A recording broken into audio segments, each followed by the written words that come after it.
Hello, today I will be doing a video on Crime Scene, The Vanishing at the Cecil Hotel, featured on Netflix. A documentary about the disappearance and death of Elise Lamb, a 21-year-old woman whose case swept the online community and media nationwide. I heard about the case years ago, but didn't know too much detail. From what I did know, it just seemed like a woman who probably had a bad trip after doing drugs, who ended up dead, and now people are blowing it out of proportion and making it seem bigger than what it really was, especially with the supernatural elements. There were even movies that were loosely based on her in the elevator video. Episode 1 actually freaked me out. It was also educational about Skid Row and the poverty that has taken over Los Angeles, and how the LA government purposely funnels homeless people and mentally ill people into one section of the city to keep them away. I'm surprised it didn't delve into race, because that also plays a huge factor into why these people are neglected, thus the crime in the area being high.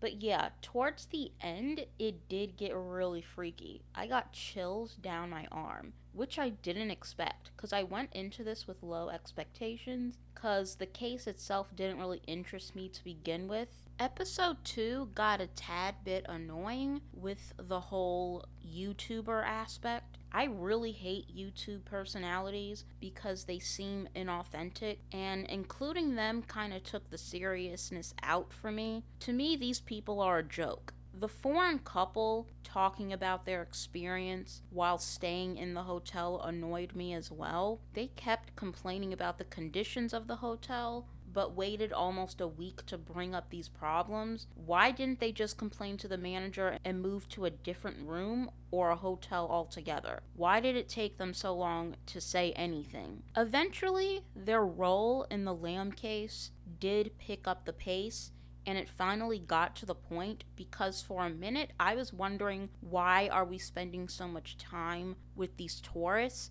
but they end up being very important to the case.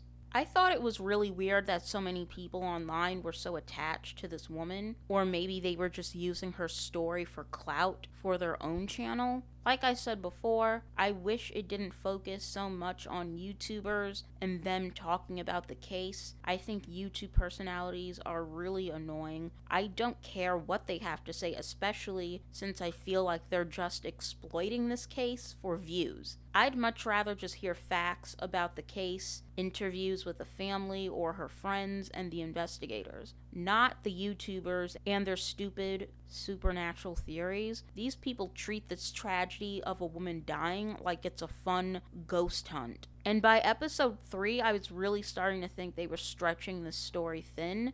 These conspiracy theorists are insufferable, and they really pack on the runtime with these nut jobs. So that was my biggest problem with this show, was that aspect. Everything else was fine.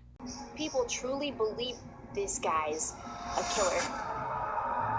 I mean, really, how can this all be a coincidence? Oh my god, shut up.